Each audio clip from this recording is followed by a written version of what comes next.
बढ़िया। अब मैं इस वाले चुपा चुप लॉलीपॉप को मैं खोलूँगा, तो चलो ये भी खोल लेता हुआ। ये तो बहुत बढ़िया से पैक किया हुआ था।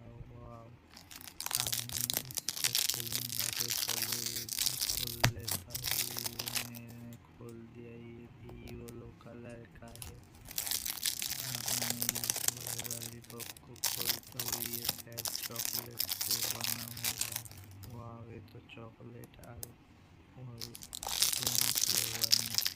अब मैं इस वाले लॉलीपॉप को खोलता हूँ। वाह, ये तो पिंक कलर का बना हुआ है।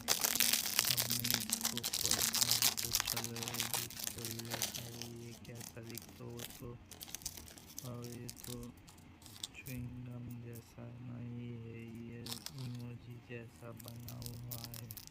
अब मैं इसको खोलता हूँ, तो चलो ये भी खोल लेता हूँ।